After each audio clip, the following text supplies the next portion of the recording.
연진이와 있을 때는 불쌍하다가도 약자들에게는 더 악랄한 강약 약간 캐릭터 드라마 더 글로리의 해적을 보며 많이 듣던 질문이 생각났습니다. 나르시시스 학대 피해자분들과 대화를 하다 보면 자주 받게 되는 질문 중 하나인데요. 썸머님, 분명히 A는 나르시시스가 확실해요. 근데요, 함께 있는 B는 잘 모르겠어요. A한테 B는 매일 당하거든요. 늘 화풀이 대상이 되고 매번 돈을 가져가니까요. 그래서 B가 불쌍하다고 그리고 코디펜던트라고 생각했어요. 하지만 B가 어느 순간부터 A가 자신에게 하는 행동 그대로 저한테 하더라고요. 너무 깜짝 놀랐어요. 저한테 수시로 전화해서 화풀이하고 돈을 마련하라며 들들 볶더라고요. B와 A가 있었을 때는 피해자인데 저와 있을 때는 가해자가 되네요. B는 나르시시스트일까요? 코디펜던트일까요? 물론 드라마 더 글로리스 속 해정은 누가 봐도 나쁜 사람이고 딱히 헷갈릴 여지는 없는데요. 연진 패거리로부터 떨어지는 콩고물을 얻어먹기 위해 붙어있는 것이지만 많은 분들이 질문하셨던 상황과 비슷하게 해정은 연진과 있을 때는 피해자의 모습을 하고 동은이나 자신의 부하 직원에게는 가해자의 모습을 하고 있습니다. 나르시시스트라는 개념을 알게 되면 막연했던 것들이 분명하고 명료하게 인지되기 시작합니다. 부모 중 한 사람 이상이 나르시시스트라면 피해자의 원가정, 친한 사람들, 지난 연인들과의 관계는 안타깝지만 나르시시스트와 코디펜던트 사이클에서 벗어나기 어렵습니다. 사이비 종교와 다른 부적절한 단체에 빠지기도 하는데 그건 역시 극단적인 나르시시스트와 코디펜던트들이 어울려지는 환장의 진짜 대파티 현장입니다. 사람은 무의식적으로 익숙한 존재, 같은 것을 공유하는 존재에게 이끌리기 때문입니다. 나르시시스트 학대를 이해하고 회복하는 과정에서 우리는 지난 사람들을 떠올리며 누구는 나르시시스트였구나, 누구는 코디펜던트였구나 하나씩 돌아보는 시간을 가지게 됩니다.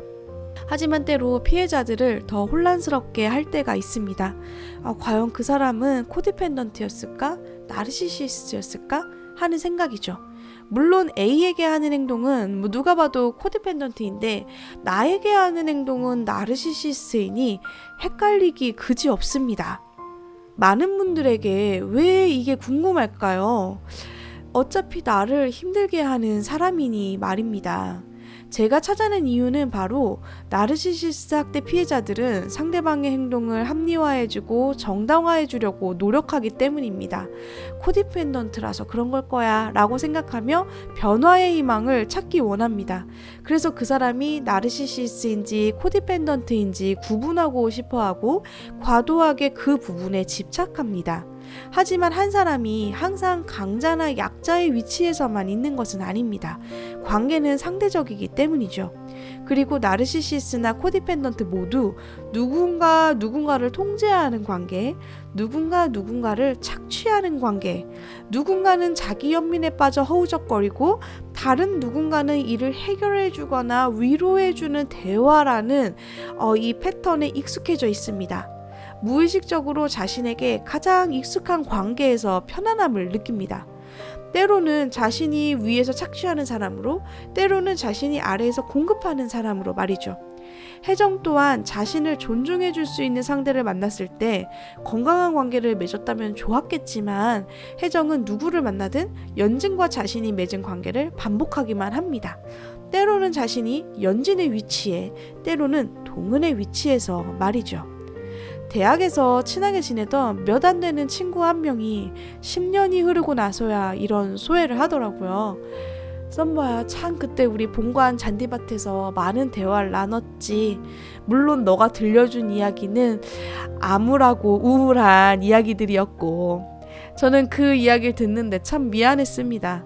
우리는 본관 잔디밭에서 되게 여러 번 그리고 몇 시간씩의 대화를 나누었었는데 주로 저의 어둡고 우울한 가정사와 내면의 이야기를 털어놓았었기 때문입니다.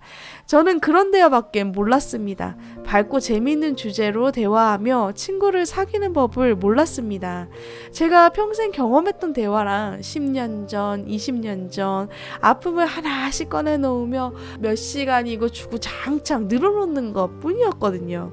다른 친구들은 뭐 실연을 당했을 때나 할 법한 슬픈 이야기를 저는 만나는 사람마다 친해진답시고 했던 겁니다. 어찌나 미안하던지요.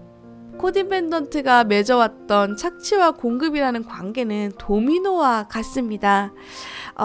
예를 들어 도박에 빠진 아빠의 뒤치다꺼리를 하며 돈 사고를 막기 위해 고군분투하는 엄마는 코디 펜던트입니다. 하지만 이 엄마는 자신의 딸에게도 너도 마이너스 통장을 만들어서 아빠의 돈 사고를 막아야 한다며 닥달을 해서 딸을 또 다른 피해자로 만듭니다. 딸을 자신의 코디 펜던트로 만드는 것이죠. 엄마의 행동이 정말 아빠를 위한 코디펜던트의 구원자적인 행동 때문인 것인지 아니면 엄마가 나르시시스트인지 구분하는 것은 어쩌면 중요하지 않을 수 있습니다. 어차피 코디펜던트나 나르시시스트가 알고 있는 문제 해결 방법이 현실을 인정하지 않고 부정하는 것뿐이기 때문입니다. 스스로를 자각하지 못하고 현실을 인정하지 못하는 코디펜던트는 나르시시스트만큼이나 다른 사람을 힘들게 하고 스스로를 위험하게 만들 수 있습니다. 가장 중요한 사실은 무너지는 도미노를 우리가 멈출 수 없다는 사실입니다. 그리고 내가 도미노의 맨 끝에서 버티는 것보다 차라리 도미노가 무너지는 쪽이 더 빨리 문제를 해결하는 방법이 되기도 합니다. 왜냐하면 다른 사람에게 폭탄을 돌리던 중간의 코디펜던트 또는 플라잉 몽키들이 무너지면서 비로소 현실을 자각할 수 있기 때문이죠. 그 사람이 코디펜던트인지 나르시시스트인지 꼭 구별하고 싶으신가요? 도미노에서 빠져나와 보세요. 그리고 도미노 속에 있는 사람들이 각자 자신의 문제에 책임지도록 만들어 보세요. 보다 더 선명하게 드러날 것입니다.